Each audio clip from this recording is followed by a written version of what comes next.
지난주에 우리 또 아주 네. 행복하고 은혜로운 너무 좋았어요. 시간이었는데 너무 좋았어요. 수업 맞아요. 기억나는 사람? 저요. 자, 네. 이어린이.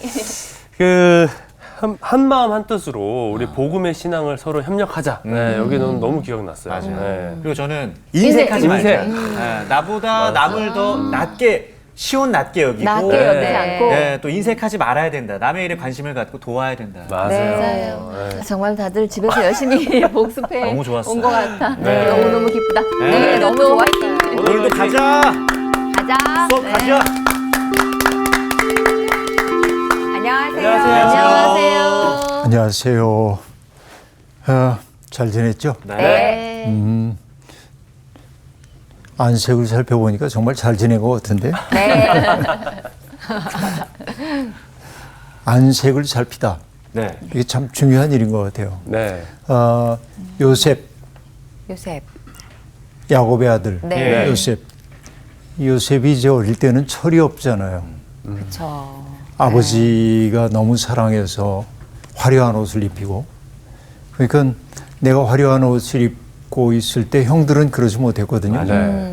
그 요셉이 조금이라도 철이 있다고 한다면 형들의 마음이 참 어렵겠다 이런 거를 알아차리면 좋은데 전혀 알아차리지 못하고 남의 그 기분 같은 거를 잘 이해를 못하는 사람들입니다. 형들이 이제 양을 치다가 뭐 좀 잘못된 일을 저지르기도 하는데 아버지한테 가서 다 일러봤죠.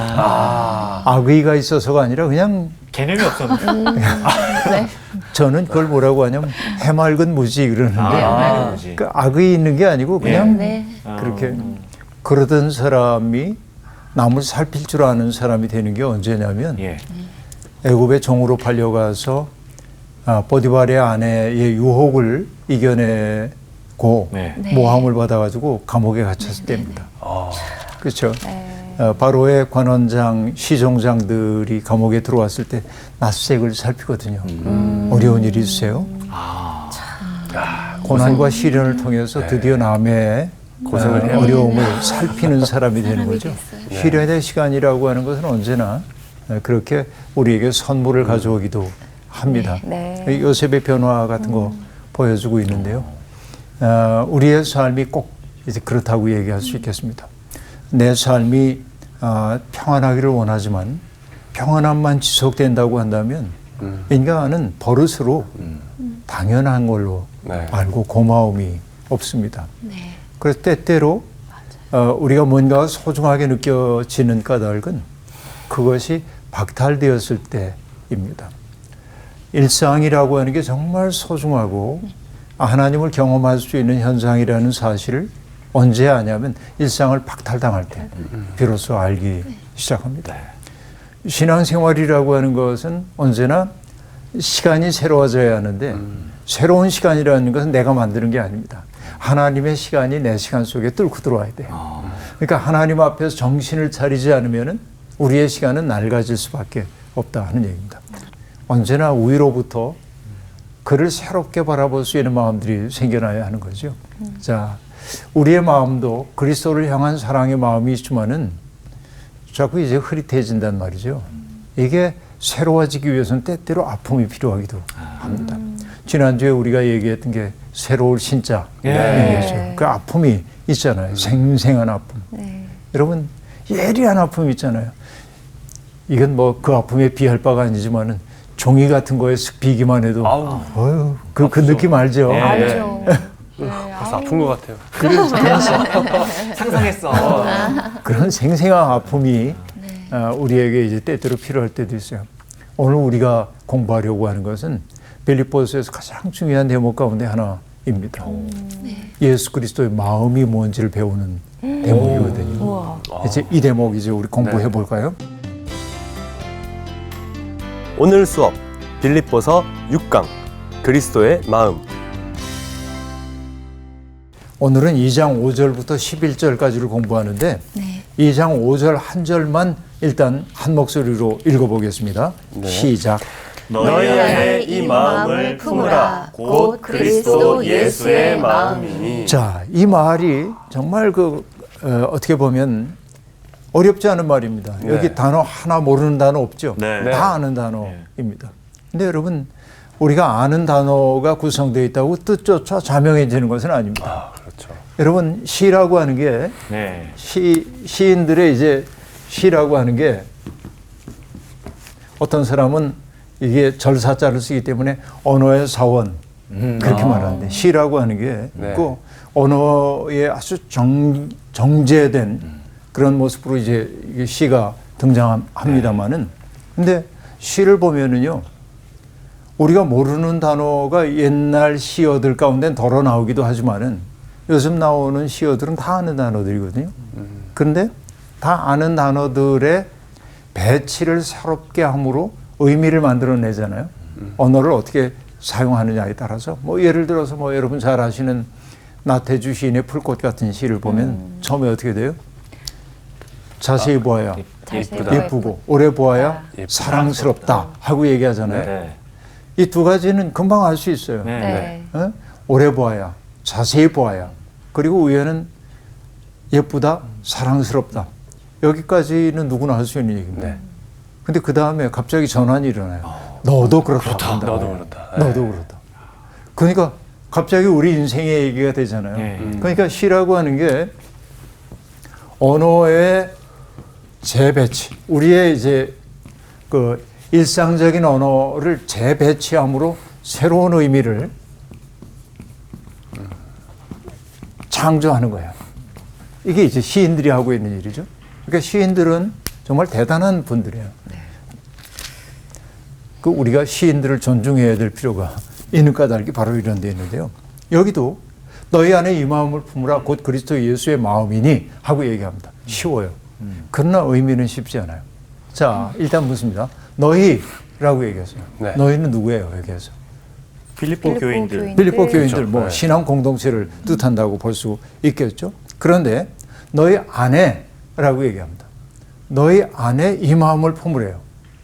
그러면 내 마음에 이 마음을 품어라. 그러면은 우리의 마음 속에 이 마음을 품으란 얘기구나. 네. 그럴 텐데 네. 너희가 됐어요. 네. 그렇죠? 너희 안에 이 마음을 품으래요. 이게 어떤 의미일까요? 그래서 영어 성경은 이걸 뭐라고 얘기했냐면 In your relationships with one another 하고 얘기해요. 너희들이 서로 관계를 맺을 때에 라는 말입니다. 그러니까 너희들이 함께 공동체를 이루어서 공동체의 관계를 만들어 나가게 될 때 그 속에 그리스도의 마음이 들어와 지배하게 하라라는 얘기입니다. 그러니까 나의 내면 속에 그리스도의 마음을 품으라는 것은 1차적 의미일 수도 있겠는데 여기 너희라고 얘기했기 때문에 이것은 너희들의 관계 속에 그리스도의 마음이 들어와 지배하게 하라. 네. 이런 얘기입니다. 이건 이제 사실입니다. 너의 아내라고 얘기하는 엔토스, 헬라어로 엔토스라고 한 말은 within, 안쪽에 그런 뜻도 있죠. inside라는 뜻도 있지만은 너희들 가운데라는 뜻도 있는 겁니다. 그러니까 여러분 우리가 내심 낙원, 내심 천국 그런 말을 쓰기도 한데 우리의 마음 속에 낙원 혹은 뭐 천국이라고 얘기할 수 있겠습니다만은 이때 내심 하면은 내 마음 이렇게 얘기할 수 있겠는데 하나님 나라가 여기 있다 저기 있다 하는 말로 믿지 말아라. 하나님 나라는 너희 가운데 있다라고 얘기할 때 너희 가운데라고 하는 것은 내 마음 속에를 얘기하기도 하지만은 금방 말했던 어법으로 얘기하면 뭐예요? 너희들의 관계 속에 있다라고 하는 얘기입니다. 어느 날 어느 신학자가 교실에 들어와 가지고 학생들에게 질문을 했습니다. 하나님이 어디 계십니까? 그렇게 물었어요. 그러자 하나님이 어디 계셔? 학생들은 생각하는 거예요. 하나님이 안 계신 곳이 없다고 배웠는데 그렇죠? 하나님이 어디 계시냐고 교수님이 묻는 거예요. 그게 당황했어요. 그때 교수님이 얘기했습니다. 하나님은 당신과 나 사이에 있습니다. 하고 얘기했어요. 이 공간을 가리키는 말이 아니죠. 네. 나와 당신이 맺고 있는 관계 속에. 와. 그러니까 하나님은 아니 계신 곳 없지만 우리가 거절하면 그분은 부재하는 거예요. 어떻게 보면. 그렇죠. 이게 이제 중요한 거예요. 네. 사이라고 하는 개념, 관계의 개념입니다. 여러분, 제가 제일 좋아하는 말 가운데 하나가 사이 좋음. 너와 나 사이 좋아. 참 좋잖아요. 사이라고 하는 건 약간 틈이기도 하지만은 너무 가까워도 문제고 너무 멀어도 문제예요. 사이좋기 위해서는 어떻게 적절한 거리가 유지가 되는 게 사이좋음이란 말이죠. 그러니까 여러분 날마다 짠 붙이면서 왜 이래? 그러고 맨날 이게 사이좋은 게 아니에요. 어떻게 보면 그렇잖아요. 네. 사이좋다는 것은 적절한 거리도 필요하고 때때로 가까워지기도 하고 이제 그래야 하는 것인데 바로 너의 아내라고 하는 말 이런 것입니다. 그래서 성경의 사유는 실체론적 사유, 아니라 관계론적 사유예요. 그러니까 성경은 우리에게 하나님이 계셔 안 계셔라고 실체에 대한 질문을 하지 않습니다. 하나님 당연히 계셔요. 이건 전제입니다. 그런데 우리가 묻는 건 뭐냐면 하나님과의 관계가 바로 돼 있어? 안 돼 있어? 이것만 묻는 거예요. 그러니까 나라고 하는 존재는 나는 어디에서 왔는가? 이게 우리 질문이잖아요. 네. 근데 그 질문에 대한 답 별로 안 해요. 하나님이 창조하셨다는 말만 할 뿐이고. 다만 성경이 묻는 건 뭐예요? 하나님 뜻 안에서 넌 어떻게 살래? 이렇게 묻는 거예요. 관계. 그렇죠? 이 관계를 맺는다고 하는 것은 굉장히 중요한데요. 내가 누군가와 관계를 맺기 위해서는 그의 처지를 이해하기 시작해야 합니다. 네. 그렇죠? 내가 가지고 있는 생각을 일방적으로 보고하는 것은 관계가 아닙니다. 그렇죠? 나는 이런 뜻을 가지고 있지만은 아직은 이루아 씨가 그걸 받아들일 준비가 되어 있지 않을 때 잠깐 유보하고 그의 곁에 다가서는 게 관계 맺음입니다. 이게 사이좋음입니다. 그런데 여러분 많은 부부들도 뜨겁게 사랑해서 결혼을 했는데 결혼하고 자꾸 이렇게 어긋나는 까닭 가운데 하나가 뭐냐면 난 너 그런 줄 몰랐어. 우리가 이럴 때가 아주 많이 있습니다. 관계를 맺을 줄 모르기 때문에 그런 경우가 아주 많이 있는데요. 사이 좋아야 하는 건데 너희 속에 이 마음을 품어라 라고 얘기를 하고 있는데 품는다 라고 하는 말, 여러분 성경에 이 품는다라는 말, 우리말로 품는다는 말이 참 좋아요. 품어줘. 그냥 너무 그러지 말고 그냥 사랑으로 품어. 품는다는 말이 참 좋잖아요. 네. 그렇죠? 근데 여러분 보면은 그 사람 정말 큰 뜻을 품었어. 이렇게 얘기해요. 그 품는다는 말 속에 뭐가 있는가 했더니 암탉이 달걀을 품는 것 같은 온기를 주는 게 품음이에요. 근데 원한을 품기도 하죠, 사람들은. 맞아요. 그렇죠. 뭔가 우리들이 뭔가를 품어 내 속에서 자라게 만들어. 그러네요. 그렇죠. 그러니까 가능성으로 있는 것들을 내가 품는다고 하는 것은 뭐냐면 그게 실체가 되도록 만드는. 발전시키는. 품음은 무섭다. 품음이라고 하는 것은 맞아요. 가능성의 형태로 있던 것이 현실화되도록 만들어. 네. 이게 이제 품음이라고 볼 수 있습니다. 그렇죠? 그러니까 우리에게 지금 뭐냐면 너희 안에 이 마음을 품어라 라고 얘기하는데 이 마음은 물론 뒤에 나오는 그리스도 예수의 마음을 지금 얘기를 하고 있습니다. 근데 여기에 품어라 라고 얘기할 때 프로네오라고 한 말은 어떤 뜻이냐면 다양한 의미를 포함해요. 이해하다, 느끼다, 동의하다, 그 마음을 하나로 향하다 이런 뜻입니다. 그러니까 그리스도의 마음을 품으란 말은 그리스도의 마음을 이해해라, 그리스도의 마음을 느껴라, 그리스도의 마음으로 내 마음을 집중해라 그런 뜻입니다. 그러니까 우리가 예수를 믿는다라고 하는 말은 바로 예수의 마음을 내 속에 품어서 그 마음이 예수의 가능성이 내 속에서 현실화되도록 하는 게 그리스도를 품는 거예요. 우리의 관계 속에서 그렇게 살아야 한단 말이에요. 이 말이 굉장히 의미심장한 말입니다. 도대체 우리가 품어야 할 그리스도의 마음이라고 하는 게 뭘까라는 게 지금부터 우리가 봐야 하는 대목인데요. 2장 6절부터 7절까지를 일단 보겠습니다. 네. 6절과 7절 시작. 그는 근본 하나님의 본체시나 하나님과 동등됨을 취할 것으로 여기지 아니하시고 오히려 자기를 비워 종의 형체를 가지사 사람들과 같이 되셨고 여기에서 그는 뭐 예수 그리스도를 얘기하는 것이죠. 네. 근데 뭐라고 얘기하냐면 근본 하나님의 본체시나 그분의 그 아주 근원으로 이렇게 가볼 때는 하나님의 본체. 본체란 말이 참 어려운 말. 네. 이게 이제 분명합니다. 본체라고 한 말을 헬라어로는 모르페라고 얘기를 하고 있는데 조금 어려운 말이긴 합니다만은 하나님을 사람들은 뭐라고 보냐면 하나님은 어떻게 모습을 드러낼 수가 없어요. 그래서 르네상스 인물인 미켈란젤로가 여러분 알죠? 시스티나 경당 천장에다가 천지창조. 천지창조를 그리는데 거기에 보면은 이제 하나님이 아담을 창조하는 모습이 등장하죠. 네. 근데 하나님의 모습을 그린 거예요. 오, 그러네요. 미켈란젤로가. 네. 그렇잖아요. 어떻게 알고? 그러니까. 그래서 하나님의 모습을 뭐처럼 그렸냐면 사람처럼 그렸잖아요. 네. 사실은 미켈란젤로가 염두에 두었던 건 제우스 신의 모습이에요. 왜냐하면 이 르네상스 인물들은 고대 그리스를 이상적으로 보는 경향이 있기 때문에 네. 그리스의 미학 같은 거 그대로 가져와 쓰거든요. 그러니까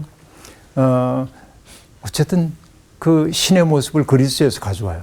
그래서 쫙 하고 있는데 하나님이 어딘가에 어떤 공간 속에 인간의 모습으로 계실까요? 그렇다고 생각 안 돼요. 그건 아닐 거예요. 그런데 사람들은 그런 모습으로 형상화하기를 좋아합니다. 이런 걸 뭐라고 하냐면 안트로포모르피즘이라고 얘기하는데 하나님 신인 동형론 그렇게 얘기해요. 하나님과 인간이 형태가 같은 것처럼 얘기를 한단 말이에요. 여기에 안트로포모르피즘하고 얘기할 때 모르페라는 단어가 들어있어요. 네. 그러니까 그는 근본 하나님의 본체시나라고 얘기할 때 바로 그게 모르페라고 하는 말입니다. 그 단어는 본체, 본질, 모양 다양하게 번역이 됩니다. 그런데 여기 하나님의 그 본체라고 하는 말이 그 뒤에 나오는 말과 대조가 되는데요.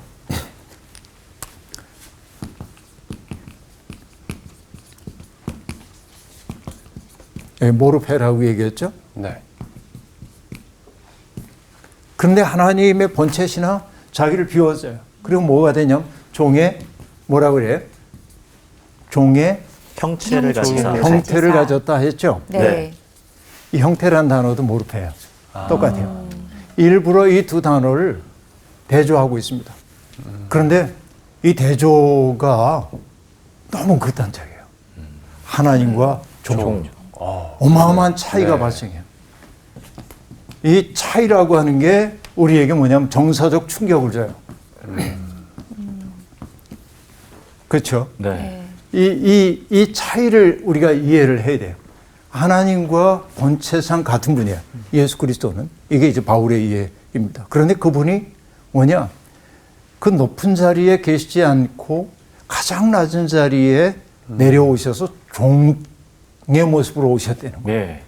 이 차이가 만들어내고 있는 정서적 충격이 엄청난 거라고 우리들이 볼 수 있습니다. 그러니까 종의 형체를 가져서 사람들과 같이 되셨고 하고 지금 얘기를 하고 있는데 여러분 이 얘기는 어떤 얘기입니까? 하나님과 동등됨을 취할 것으로 여기지 않았다. 그렇죠? 예수 그리스도는 하나님의 본체이시지만 하나님의 모습을 그대로 가지신 분이지만은 하나님과 동등됨을 취할 것으로 여기지 않았다. 이렇게 얘기를 하고 있습니다. 그런데 이게 매우 중요한 요소를 가지고 있습니다. 이 말이 왜 중요하냐면은 이 대목 때문입니다. 에덴 동산에서 네. 뱀이 하와를 유혹할 때 선악과를 따먹으라고 얘기하면서 네. 뭐라고 해? 내가 신처럼 될 것이다. 네. 뱀이 그렇게 얘기하죠. 네. 내가 눈이 밝아져서 신처럼 될 것이다. You shall be as God. 그래요. 신처럼 될 거다. 여러분 이게 유혹입니다. 인간이 받고 있는 가장 큰 유혹이 이겁니다. 어떤 경우에도 내가 어떤 신적 존재가 된 것처럼 느낄 때가 있습니다. 어떨 때 내가 권력의 정점에 있을 때 내가 돈이 많을 때 내가 최고의 인기를 구가하고 있을 때 세상이 다 나를 중심으로 움직이는 것처럼 보여요. 왜냐하면 모든 사람들이 나한테 이렇게 추어 올리고, 그리고 내가 말만 하면 사람들이 우르르 복종을 해요. 그 뭐예요? 전능한 존재가 된 것처럼 느껴져요. 이걸 내가 신처럼 될 것이다. 그래서 사람들은요, 이거를 추구하는 이면의 동기 속에 뭐냐면 뱀의 유혹이 있어요. 내가 신처럼 될 것이다라고 하는 거. 그래서 뱀의 유혹에, 뱀의 말에 귀를 기울이기 시작하는 순간 인간의 영혼의 타락은 일어날 수밖에 없어요. 그래서 여러분, 하비 콕스라고 하는 미국의 신학자가 썼던 책 제목이 뭐냐면, 영어로 되어 있는 거 죄송합니다만 On not leaving it to the snake, 그렇게 말하고 있는데, 뱀이 하는 대로 버려두지 말아라. 뱀이 와가지고 우리에게 내가 신처럼 될 거야, 이 얘기에 귀를 기울이는 순간 인간은 전락할 수밖에 없다는 것입니다. 그렇죠. 그러나 어쨌든 여기 유혹에 넘어갔어요. 그런데 예수 그리스도의 삶은 정반대입니다. 그분은 본체가 하나님과 같으신 분이지만은 하나님과 동등됨을 취할 것으로 여기지 아니하고 자기를 완전히 비워서 신처럼 될 것이다가 아니라 신적 존재인 그분이 스스로 종의 몸까지 입고 이 세상에 오셨다라고 하는 것입니다. 바로 이 마음을 품으라는 거예요. 네. 바울 사도가 하는 이 얘기는 정말 중요한 것이라고 볼 수 있습니다. 사탄도 광야에서 예수님을 시험할 때 뭐라고 하냐면, 내가 하나님의 아들이거든, 이걸 해봐. 네. 내가 하나님의 아들이거든. 그렇죠? 이 말을 가지고 예수님을 시험한단 말이에요. 물질적인 풍요로움, 다른 이들과 구별되는 특질로서의 신비로움, 권력, 똑같죠? 이거. 내가 신처럼 될 것이다가 사탄이 하와를 유혹할 때 했던 말이라면, 광야에 사탄이 했던 말은 내가 신의 아들이면, 형태는 조금 다르지만 똑같은 유혹이란 말이에요. 그런데 그리스도는 그렇게 살지 않았다. 이게 단호히 물리쳤고, 그렇죠? 여기에서 종의 모습을 취할 정도로 엄청난 차이를 주님은 가지신 거예요. 그걸 한마디로 뭐라고 얘기하냐면, 자기를 비워 하고 얘기합니다. 자기를 비웠다 하고 얘기합니다. 비우다, 캐노란 말이에요. 그래서 이 빌립보서 2장에 나오는 이 그리스도의 자기 비움을 얘기할 때 흔히 여러분 들어보셨을 거예요. 케노시스. 케노시스 기독론이라고 얘기하는데, 네. 자기를 비웠다라고 하는 입니다. 자, 자기를 비웠다라고 하는 말은 뭐죠? 나 좋을 대로 하지 않으며. 비움은 뭐예요? 다른 이들의 처분 속에 맡겨짐을 뜻해요. 하나님이 나를 어떻게 쓰시든 오케이. 다른 사람이 나를 어떻게 대하든 오케이. 받아들이는 이것이 비운 존재의 특색이라고 볼 수 있습니다. 그런데 모든 생명의 근본 속에는 자기 비움이 있습니다. 비우지 않으면 생명은 자랄 수가 없어요. 나무는 나뭇잎을 떠나 보냄으로 겨울을 맞이합니다. 나무가 난 죽지 않을래 그러고 매달려 있으면은 나무 얼어 죽어요. 그렇죠. 왜냐하면 나무가 잎으로 계속 물을 전달해야 되면 그 물이 얼 수밖에 없잖아요. 죽어요, 나무가. 그 나무는 겨울나기를 하기 위해 뭐 해요? 떨켜를 만들어가지고 낙엽이 떨어지도록 만들어요. 앙상해. 이게 뭐예요? 겨울나. 그래야 봄 되어 새잎이 돋아나오는 거죠. 여러분, 어른을 위한 동화가 하나 있는데요. 메리 페이라고 하는 사람이 썼던 동화인데, 이제는 놓아줄 시간, 그런 그림 동화가 있습니다. 거기에 보면 나이가 많은 그 나무 그 이름이 뭐냐면 신실하며 신실이 어린 나뭇잎 그 이름이 뭐냐면 기쁨인데, 어린 나무, 그러니까 나이가 많은 나무 신실이 어린 나무 기쁨과 대화하는 대목이 나옵니다. 어린 나무는 잎이 다 떨어지면 내가 어떻게 되는 거 아닐까 하고 막 두려워해요. 그런데 신실은 오래 살아보니까 알잖아요. 이게 떨구는 게 사는 길이에요. 그래서 신실이 기쁨에게 해주는 얘기는 뭐냐면, 정말 좋은 일은 놓아줄 때 생긴대요. 네? 놓아줄 때 생긴대요. 그리고 얘기합니다. 내가 자연과 하나가 되는 순간 나 역시 내가 다 이해하지 못하는 훨씬 큰 계획의 일부라는 계획의 한 부분이라는 걸 깨닫는 순간이 얼마나 아름다운지. 이게 이제 자기 비움이에요. 여러분 이걸 이렇게도 설명해 볼까요? 실개천이 흐르고 흐르다 개천을 이룹니다. 그죠? 네. 개울을 이룹니다. 개울이 다른 개울과 만나가지고 시내를 이루고요. 네. 시내가 흐르다 다른 시내와 만나 강을 이룹니다. 강이 흘러가다 바다에 합류합니다. 이게 물들의 운명이죠. 네. 그럼 여러분 시내는 사라졌죠. 그러나 사라진 게 아닙니다. 더 큰 세계 속에 합류한 거죠. 그렇죠? 그래요. 그러니까 바닷속엔 뭐냐면 실개천도 있고 개울도 있고 강도 있는 거죠. 네. 이런 거예요. 우리의 삶이 그런 거예요. 더 큰 이야기의 일부임을 내가 알아차리게 될 때 내 삶이 무의미하지 않다는 걸 알게 되는데 바로 여기 이제 그리스도께서 하신 일도 뭐냐면 자기를 비워. 이 비움을 배워야 돼요. 비움. 여러분 이 비움에 대한 이야기는 이제 그 춘추전국 시대의 현인 노자도 똑같은 얘기를 하고 있는데요. 30개의 바퀴살이 구멍 하나에 모인다는 거예요. 근데 그 빈 구석이 없으면 바퀴살이 모일 수가 없어. 꽉 차 있으면은 모일 수가 없죠. 비어 있기 때문에 모일 수가 있어요. 네. 그래서 바퀴가 굴러갈 수 있는 것은 그 비움이 있기 때문이라는 거예요. 그리고 또 뭐라고 얘기하냐면 지륵을 이겨 그릇을 만드는데 그릇의 쓸모는 어디에 있습니까? 비워 있으면 있습니다. 그렇죠. 그릇이 뭔가로 차 있으면 쓸 수가 없잖아요. 네. 그렇죠. 다른 얘기도 하고 있습니다. 창문을 뚫어 방을 만든다. 방의 쓸모는 뭐예요? 비어 있을 때 쓸 수 있는 거죠. 아, 그렇죠. 그렇죠. 방에 뭔가로 가득 차 네. 있으면 쓸 수가 없잖아요. 네. 그런 까닭에 우리들은 자꾸 비워야 돼. 우리 속도. 이게 이제 그 현인들이 인생에 대해서 깨달은 사람들이 하고 있는 일이란 말이죠. 그러니까 하나님은 그런 분인데 예수 그리스도는 특별히 뭐냐면 자기를 비워서 종의 몸을 입고 나니까 비워진 그 자리에 채워질 수 있는 게 많아. 뭐로 채워져요? 하나님의 뜻으로 네. 가득 채워져요.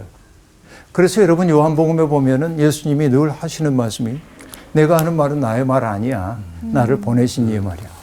내가 내 뜻을 행하러 온 게 아니라 나를 보내신 이의 뜻을 행하러 와서 뭐예요? 비워졌기 때문에 채워지는 거예요. 네. 그분으로. 근데 우리는 뭐냐? 나로 가득 차 있는데 그런데 하나님이 들어오실 틈이 없죠. 이런 경우가 대부분이라고 볼 수 있겠습니다. 그러니까 예수님은 철저히 당신을 이제 비우시고 종의 형체를 가지셨고 사람의 모양으로 우리에게 나타나셨어요. 자, 그 다음 얘기 우리가 볼 텐데요. 2장 8절 함께 읽어보겠습니다. 8절 시작. 사람의 모양으로 나타나사 자기를 낮추시고 죽기까지 복종하셨으니 곧 십자가에 죽으시니라. 네, 사람의 모양으로 나타나셨다 하고 얘기를 하고 있습니다. 자, 이 얘기는 뭐냐면 겉모습만 사람이란 얘기가 아니고 우리가 오감을 가지고 있는 사람 그대로 예수님도 똑같은 감각을 가지고 사셨고 또 예수님도 말과 행동과 태도로서 타자들과 관계를 맺을 수밖에 없는 우리와 동일한 존재로 나타나셨다는 얘기입니다. 그렇죠. 하나님과 근본 같으신 분인데 우리들과 똑같은 희노애락, 애호욕을 가지고 있는 그런 분으로 나타났다 하는 얘기입니다. 여러분 막스 에른스트라고 하는 화가가 있는데 그분의 그림 가운데 아주 놀라운 그림이 하나 있는데 3명의 목격자가 지켜보는 가운데 어머니 마리아가 예수님을 체벌하는 장면이 굉장히 불경스러운 장면. 소년 예수, 어린 예수. 어린 예수. 어린 예수. 그래서 창문 너머에서 이제 목격자들이 이렇게 보고 있는데 마리아가 예수님을 벌거벗은 예수님을 이렇게 엎드려 놓고 엉덩이를 하다 나와서 이렇게 치는 거예요. 예, 예. 벌써 한두 대 맞았는지 엉덩이 뻘렸고 이게 정말 불경하기 이를 데 없는 거죠. 근데 그 화가가 우리에게 들려주고 싶은 얘기는 이런 얘기입니다. 예수에게도 어린 시절이 있었다. 맞아요. 그렇죠. 네. 이게 굉장히 중요한 메시지가 거기에 있다고 얘기를 할 수 있겠는데요. 그러니까 우리는 예수님을 처음부터 완성형 인간으로 보지만 예. 여기에 예수님이 인간의 모습을 입고 이 세상에 오셨다고 하는 얘기는 예수님도 똑같은 성장 과정을 거쳤고 그렇죠.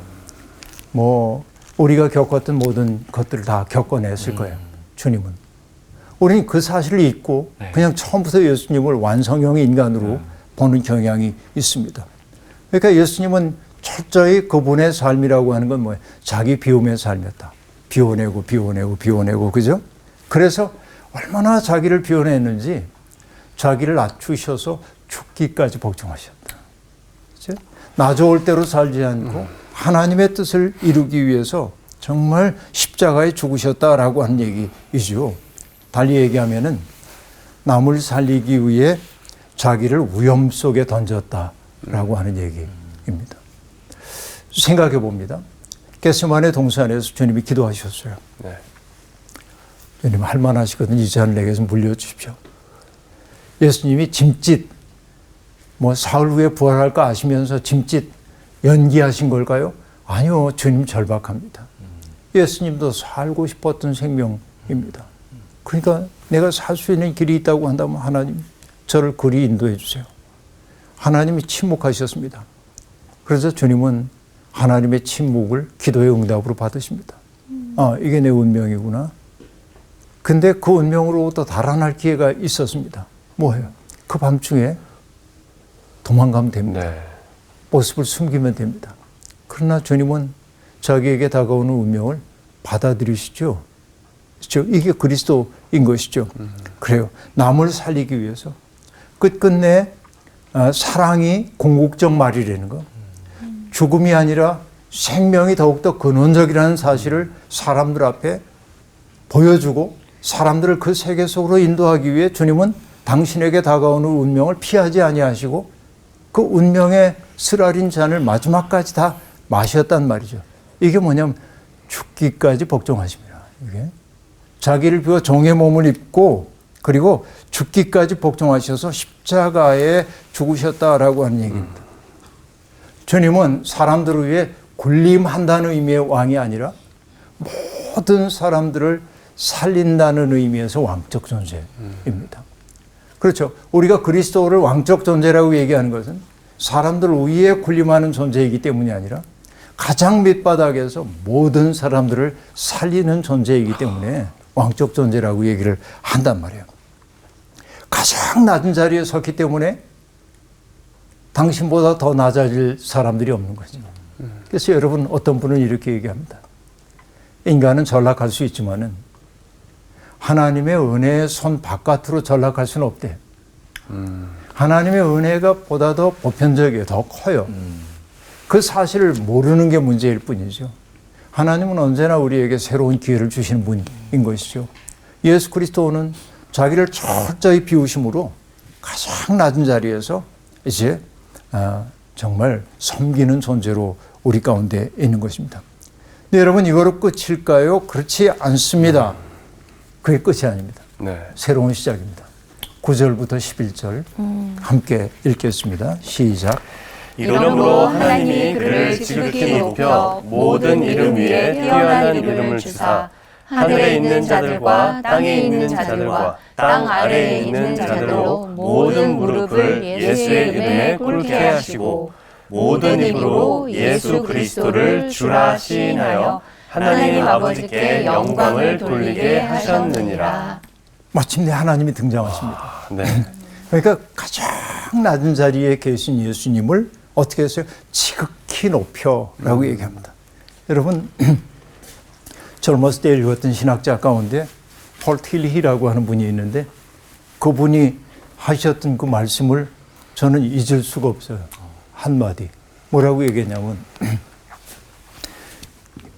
깊이를 뒤집으면 높이가 된다. 주님은 저 높은 곳에서 가장 낮은 자리까지 오셨잖아요. 네. 그러자 하나님이 어떻게 지극히 높이셨어. 깊이를 뒤집으니까 높이가 됐어요. 이게 정말 소중한 우리의 인생의 깨달음입니다. 내가 낮은 자리에 설수록 하나님은 높여주신다. 네. 남들을 위해 군림한다는 얘기가 아니고요. 그렇죠? 그래서 절망의 끝에 간 사람이라야 희망으로 솟구칠 힘이 있어요. 절망하는 척하는 사람은 진짜 희망을 만나기 어려워요. 정말 절망의 끝에 간 사람이라야 희망으로 있을 힘을 얻게 되는데요. 근데 예수님이 하나님이 예수님을 저렇게 지극히 높여서 하신 일이 뭐냐면 모든 이름 위에 뛰어난 이름을 주셨다 하고 말합니다. 자, 다시 여기 생각해 볼 게 뭐냐면 고대의 지중해 세계에서 가장 중요했던 가치가 뭐였어요? 명예였죠. 네. 예수 그리스도는 가장 수치스러운 이름이 됐어요.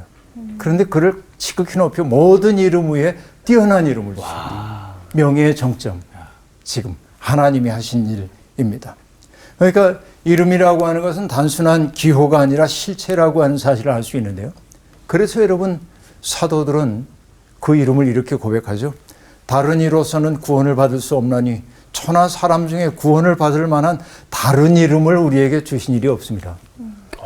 이 이름입니다. 그렇죠? 그리고 여러분 이 사실은 하나님께서 예수님에게 지극히 높여서 뛰어난 이름을 주셨다고 얘기를 했는데 이건 뭘 떠올리게 하냐면 여러분 로마의 초대 황제의 이름이 옥타비아누스입니다. 네. 옥타비아누스. 그런데 옥타비아누스가 전쟁에서 야만인들을 물리치고 그 내전 상태를 평화롭게 만들었기 때문에 원로원이 이 옥타비아누스라고 하는 사람에게 영예로운 호칭을 부여합니다. 그게 뭐냐면 위대한 자라는 뜻의 아우구스투스. 그래서 가이사 아우구스토가 천하의 영을 내렸다 할 때 아우구스투스예요. 위대한 자라는 뜻이에요. 네. 이름이 바뀌었어요. 옥타비아누스가. 바로 이런 얘기입니다. 예수의 이름이 가장 낮아진 것처럼 보였는데 하나님이 그 이름을 지극히 높이셨다. 모든 사람들이 모든 이름이 그 이름 위에 이제 무릎을 꿇고 그리고 사람들이 예수를 누구라고 얘기해? 주라. 주님. 주님이라 부르게 하셨다는 거예요. 지중해 세계에서는 아우구스투스를 비롯한 이후에 나오고 있는 뭐 티베리우스 황제라든지 네로라든지 그런 이들이 주님입니다. 네. 그런데 지금 하고 있는 얘기는 뭐냐면 그들에 의해서 죽임을 당하신 가장 낮은 자리에서 천대받고 죽임을 당하신 그리스도를 하나님이 지극히 높이셔서 모든 이름 위에 뛰어나게 하셨고 사람들이 이 예수를 주님이라고 부르게 하셨다. 여러분 어마어마한 혁명이 이 속에 담겨 있습니다. 네. 로마 세계에서 지금 이런 얘기를 한다는 거 놀라운 얘기. 네. 그러니까 정말 이 세상에 절대적 주권을 쥐고 있는 것은 이 로마 제국이 아니라는 거예요. 예수 그리스도라는 것입니다. 그러니까 여러분 모든 무릎을 예수의 이름에 꿇게 하셨다라고 얘기합니다. 그런데 여기에 주목해야 될 것은 뭐냐면 모든 이름을 예수의 이름에 꿇게 하실 것입니다가 아니에요. 예. 뭐예요? 하시고 꿇게 하시고. 미래형이 아니라 현재 과거형입니다. 완료형입니다. 완료. 네. 완료형. 예. 그 얘기는 뭐냐면 종말론적 성취가 이미 일어났다는 거예요. 바울 사도의 말은 이런 것입니다. 공식적으로 예수를 주님이라고 시인하게 됐다는 것입니다. 그러니까 금방 얘기했던 것처럼 황제에게 귀속되었던 주라고 하는 단어를 예수에게 적용하고 있음을 알 수 있습니다. 바로 이것이 그리스도의 영광입니다. 그러니까 높은 자리에 서서 이제는 만유를 다스리는 분이기 때문에 영광 받는 것이 아니고 예수 그리스도가 가장 높은 자리에 올라갔다고 하는 얘기는 어떤 의미냐면 이전에 육신을 가진 예수님은 여기에서 공간의 제약을 받고 있었기 때문에 나와 만날 때 너와 만날 수가 없어요. 네. 근데 지금 예수 그리스도가 높여졌기 때문에 공간의 제약을 받지 않기 때문에 모든 사람들과 현재적 관계를 맺을 수 있는 분이 되셨다라는 얘기죠. 바로 그 그리스도의 마음을 품고 사는 것이 믿음이라. 아까 품는다고 했던 말 기억나시죠? 네. 그건 뭐예요? 가능성의 형태로 있는 것을 따뜻하게 받아 안음으로 뭘 하는 거? 현실화하는 거예요. 이게 품음이에요. 바로 그리스도의 마음을 품는 것, 이것이 우리의 믿음의 궁극적 목표임을 오늘 본문은 보여주고 있습니다. 오늘 수업 마칠게요. 고맙습니다. 감사합니다. 너무 예수님이 좀 이렇게 더 친근해진 느낌이 좀 들면서 사실 하나님의 본체시니까 안 그러셔도 되는데 민간의 몸을 입고 오셔가지고 맞아요. 우리가 느꼈을 법한 그런 감정들을 다 느끼셨다는 게 너무 저는 약간 위로가 되고 너무 놀랍고 또 고맙고 좀 예수님이 더 좀 이렇게 친근해진 느낌? 예수님도 스트레스 받고 막 외롭기도 하시고 배고픔도 아시고 맞아요. 막 그러셨을 거 아니에요. 아, 네, 저도 예수님도 그렇게 인간의 몸을 입으셨으니까 그런 걸 느끼셨을 거라는 건 알았지만 그래도 예수님은 신이잖아. 그러니까 십자가를 지실 수 있었던 거 아니야? 그러니까 예수님은 맞아요. 별로 안 힘들지 않았을까 이런 생각을 그럴 수 있어. 했었어. 맞아요, 근데 맞아요. 아까 그 그림과 정말 예수님도 그렇게 힘든데도 그런 선택을 하셨구나. 그런 걸 새롭게 느끼면서 예수님을 닮는다는 게 뭔지 다시 한번 생각해봤어요. 가장 낮은 자 낮아지면은 올리신다는 가장 또 말씀이, 높게. 네. 맞아요. 네. 비우고 또 낮아지고 네. 그래, 예수님이 세워지니까. 하신 것처럼. 네. 주님의 마음을 품고 예. 네. 그렇게 또 살아봅시다. 그럽시다. 네. 비우고 채웁시다 또. 네. 네, 그럴게요.